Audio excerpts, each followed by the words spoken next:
नमस्कार, news 18 India देख रहे हैं आप और मैं हूं आपके साथ शिवानी पांडे। बीएसपी ने यूपी विधानसभा चुनाव के पहले चरण की 58 विधानसभा सीटों के लिए अपनी पहली लिस्ट में 53 उम्मीदवारों के नाम का ऐलान कर दिया है। बीएसपी प्रमुख मायावती ने इन नामों का ऐलान किया, साथ ही ये भी बताया कि अगले 2 से 3 दिनों में बाकी 5 नामों का भी ऐलान कर दिया जाएगा। इस दौरान मायावती ने विपक्ष को भी निशाने पर लिया है। तो 58 सीटों पर पहले चरण में चुनाव होगा और उसके लिए नामों का ऐलान कर दिया गया है बीएसपी की ओर से।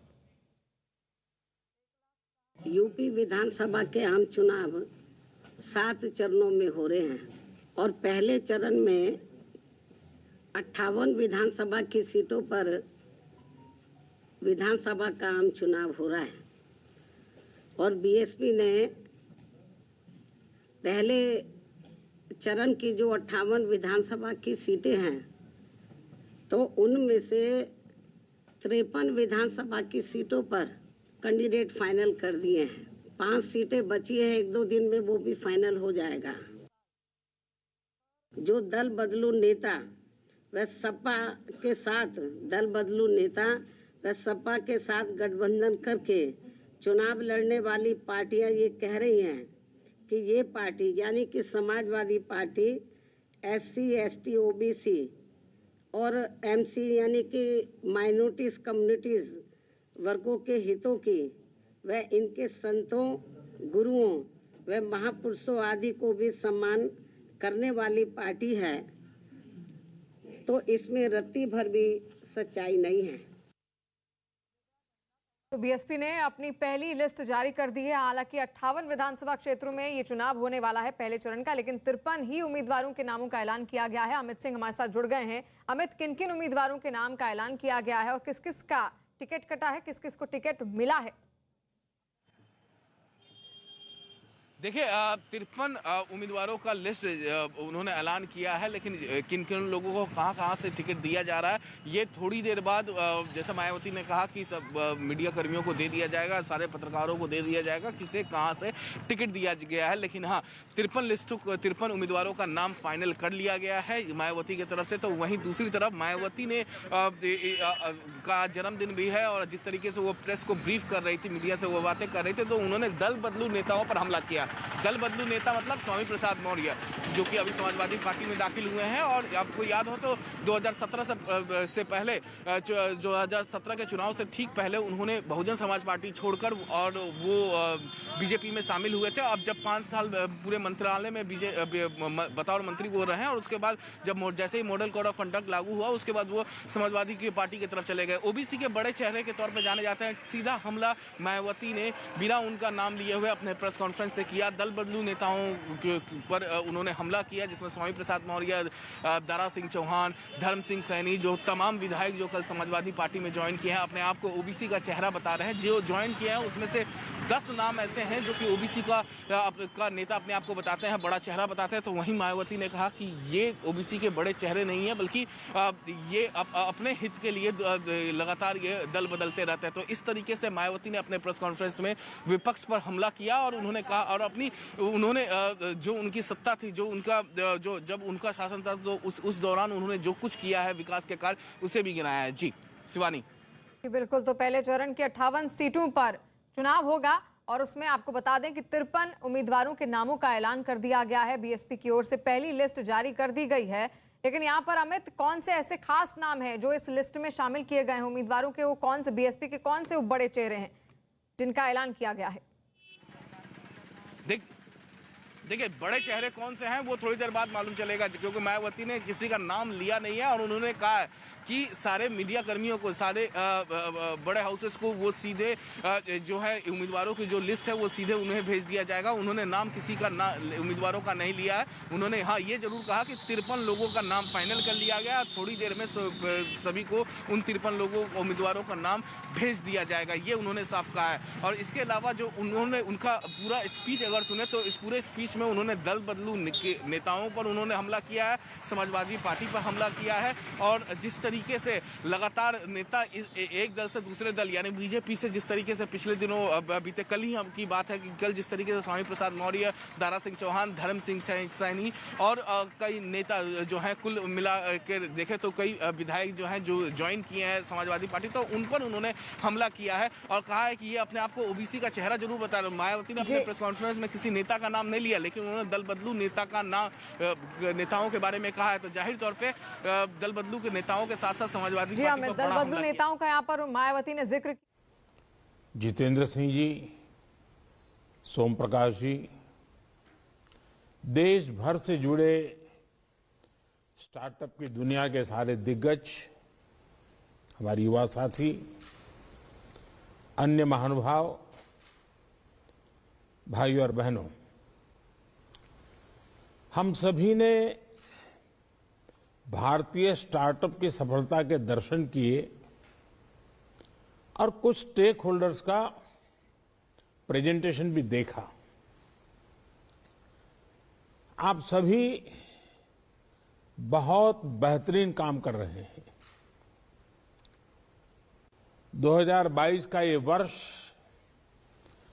भारतीय स्टार्टअप इकोसिस्टम के लिए और भी नई संभावनाएं लेकर आया है। आजादी के 75वें वर्ष में स्टार्टअप इंडिया इनोवेशन वीक का ये आयोजन और भी महत्वपूर्ण है। जब भारत अपनी आजादी के 100 वर्ष पूरे करेगा, उस भव्य भारत के निर्माण में आपकी भूमिका बहुत बड़ी है। देश के उन सभी स्टार्टअप्स को, सभी इनोवेटिव युवाओं को बहुत बहुत बधाई देता हूं, जो स्टार्टअप्स की दुनिया में भारत का झंडा बुलंद कर रहे हैं।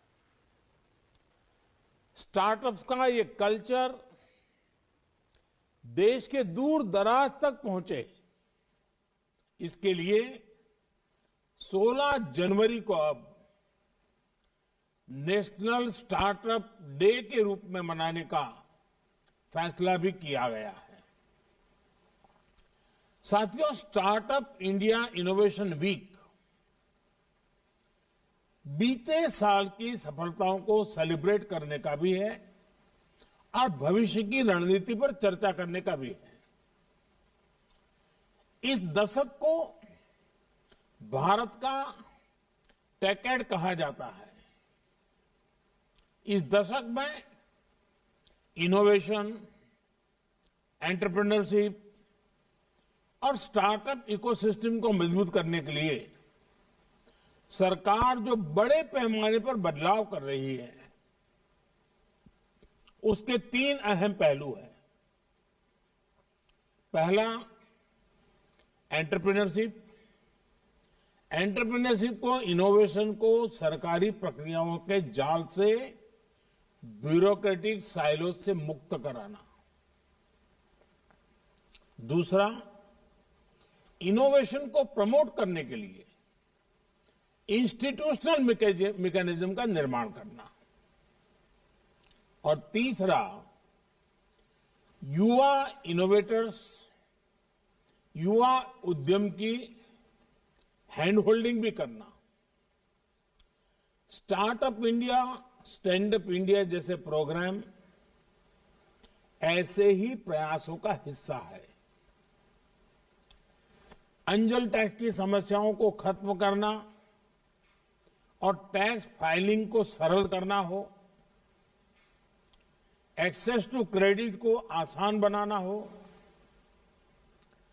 हजारों करोड़ रुपए की सरकारी फंडिंग का प्रबंध हो, ये सुविधाएं हमारी प्रतिबद्धता को दर्शाती है। स्टार्टअप इंडिया के तहत स्टार्टअप्स को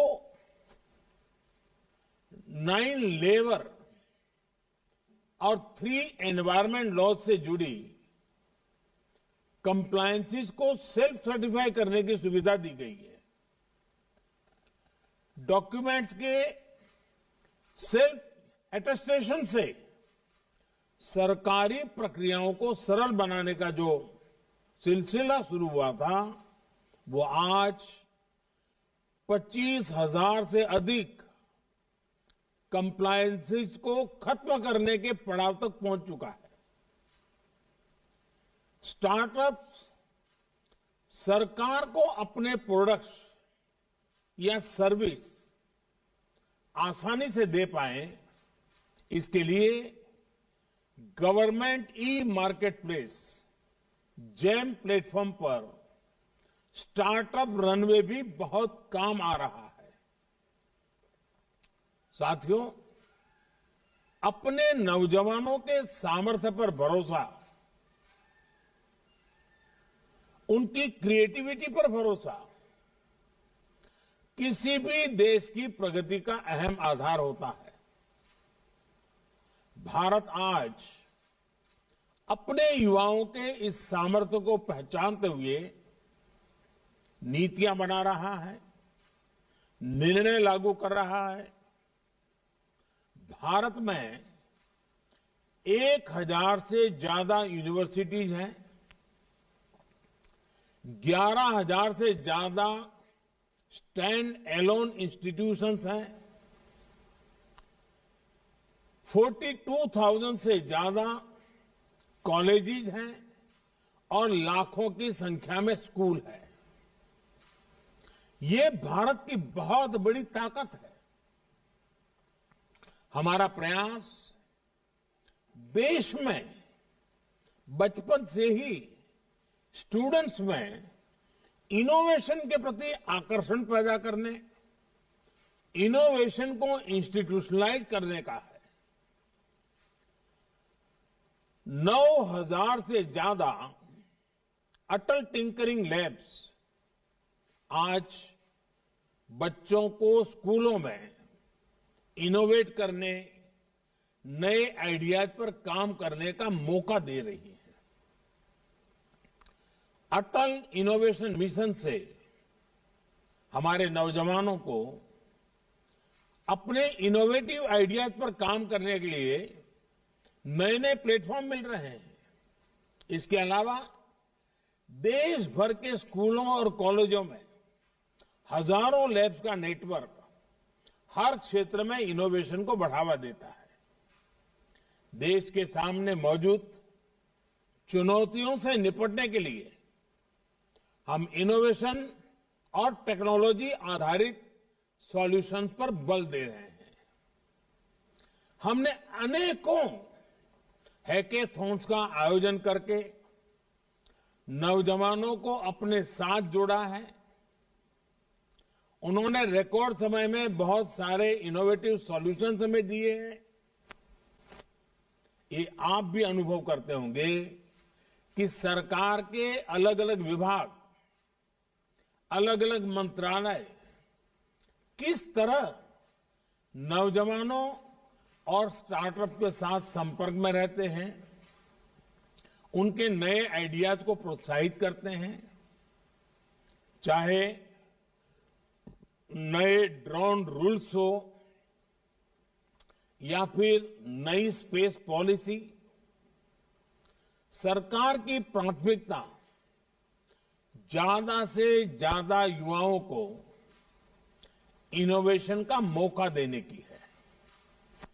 हमारी सरकार ने आईपीआर रजिस्ट्रेशन से जुड़े जो नियम होते थे, उन्हें भी काफी सरल कर दिया है। केंद्र और राज्य सरकारें मिलकर आज देश में सैकड़ों इनक्यूबेटर्स को सपोर्ट कर रही है। आज देश में आई क्रिएट जैसे संस्थान इनोवेशन इकोसिस्टम को बढ़ाने में बहुत महत्वपूर्ण रोल प्ले कर रहे हैं। आई क्रिएट यानी international centre for entrepreneurship and technology. ये संस्थान अनेकों स्टार्टअप्स को मजबूत शुरुआत दे रहा है, इनोवेशन को प्रोत्साहित कर रहा है और साथियों, सरकार के इन प्रयासों का हम असर भी देख रहे हैं। वर्ष 2013-14 में जहां 4000 पैटेंट्स को स्वीकृति मिली थी, वहीं पिछले वर्ष 28,000 से ज्यादा पेटेंट्स ग्रांट किए गए हैं। वर्ष 2013-14 में जहां करीब 70,000 ट्रेडमार्क्स रजिस्टर हुए थे, वहीं 2021 में 2.5 लाख से ज्यादा ट्रेडमार्क रजिस्टर किए गए हैं। वर्ष 2013-14 में जहां सिर्फ 4,000 कॉपीराइट ग्रांट किए गए थे, पिछले साल इनकी संख्या बढ़कर 16,000 के भी पार हो गई है। इनोवेशन को लेकर भारत में जो अभियान चल रहा है, उसी का प्रभाव है कि ग्लोबल इनोवेशन इंडेक्स में भी भारत की रैंकिंग में बहुत सुधार आया है। वर्ष 2015 में इस रैंकिंग में भारत 81 नंबर पर रुका पड़ा था। अब इनोवेशन इंडेक्स में भारत 46 नंबर पर है, 50 से नीचे आया है। साथियों, भारत का स्टार्टअप इकोसिस्टम आज दुनिया में अपना परचम लहरा रहा है। ये भारत के स्टार्टअप इकोसिस्टम की ताकत है कि वो पैशन से, सिंसियरिटी से और इंटीग्रिटी से भरा हुआ है। ये भारत के स्टार्टअप इकोसिस्टम की ताकत है कि वो लगातार खुद को डिस्कवर कर रहा है, खुद को सुधार रहा है, अपनी ताकत बढ़ा रहा है। वो लगातार एक लर्निंग मोड में है, चेंजिंग मोड में है, नई नई स्थितियां, परिस्थितियां के मुताबिक खुद को ढाल रहा है। आज किसी से ये देखकर गौरव नहीं होगा कि भारत के स्टार्टअप्स 55 अलग अलग इंडस्ट्री से काम कर रहे हैं। हर किसी को गर्व होगा। 5 साल पहले देश में जहां 500 स्टार्टअप भी नहीं थे, आज उनकी संख्या बढ़कर 60,000 60,000 तक पहुंच चुकी है। आपके पास इनोवेशन की शक्ति है, आपके पास नए आइडियाज हैं, आप नौजवान ऊर्जा से भरे हुए हैं और आप बिजनेस के तौर तरीके बदल रहे हैं। Our startups are changing the rules of the game. इसलिए मैं मानता हूं, startups are going to be the backbone of new India. साथियों, एंटरप्रेन्योरशिप से एनवायरनमेंट की ये स्पिरिट हमारे यहां डेवलपमेंट को लेकर रीजनल और जेंडर डिस्पैरिटी की समस्या का भी समाधान कर रही है। पहले जहां बड़े शहरों में, मेट्रो शहरों में ही बड़े बिजनेस फलते फूलते थे, आज देश के हर राज्य में 625 से अधिक जिलों में कम से कम एक स्टार्टअप है। आज करीब आधे स्टार्टअप्स टियर 2 और टियर 3 सिटीज में है। ये सामान्य गरीब परिवारों के युवाओं के आइडिया को बिजनेस में बदल रहे हैं। इन स्टार्टअप्स में आज लाखों युवाओं को रोजगार मिल रहा है। साथियों, जिस स्पीड और जिस स्केल पर आज भारत का युवा स्टार्टअप बना रहा है, वो वैश्विक महामारी के इस दौर में भारतीयों की प्रबल इच्छा शक्ति और संकल्प शक्ति का प्रमाण है। पहले बेहतरीन से बेहतरीन समय में भी इक्का दुक्का कंपनियां ही बड़ी बन पाती थी, लेकिन बीते साल तो 42 यूनिकॉर्न 42 यूनिकॉर्न हमारे देश में बने हैं। हजारों करोड़ रुपए की ये कंपनियां आत्मनिर्भर होते आत्मविश्वासी भारत की पहचान है। आज भारत तेजी से यूनिकॉर्न की सेंचुरी लगाने की तरफ बढ़ रहा है और मैं मानता हूं भारत के स्टार्टअप का स्वर्णिम काल तो अब शुरू हो रहा है। भारत की जो विविधता है वो हमारी बहुत बड़ी ताकत है। हमारी डायवर्सिटी हमारी ग्लोबल आइडेंटिटी है। हमारे यूनिकॉर्न्स और स्टार्टअप्स इसी डायवर्सिटी के मैसेंजर हैं। सिंपल डिलीवरी सिस्टम से लेकर सर्विस से लेकर पेमेंट सॉल्यूशन और कैब सर्विस तक आपका विस्तार बहुत बड़ा है। आपके पास भारत में ही डाइवर्स मार्केट्स, डाइवर्स कल्चर्स और उसमें काम करने का इतना बड़ा अनुभव है। इसलिए भारत के स्टार्टअप खुद को आसानी से दुनिया के दूसरे देशों तक पहुंचा सकते हैं। इसलिए आप अपने सपनों को सिर्फ लोकल न रखें, ग्लोबल बनाएं। इस मंत्र को याद रखिए, let us innovate for India, innovate from India. साथियों, आजादी के अमृत काल में ये सबके लिए जुट जाने का समय है। ये सबका प्रयास से लक्ष्यों की तरफ बढ़ने का समय है। मुझे खुशी हुई जब एक ग्रुप ने पीएम गति शक्ति नेशनल मास्टर प्लान को लेकर अहम सुझाव दिया। गति शक्ति प्रोजेक्ट में जो एक्स्ट्रा स्पेस है उसका उपयोग ईवी चार्जिंग इंफ्रास्ट्रक्चर के निर्माण के लिए किया जा सकता है।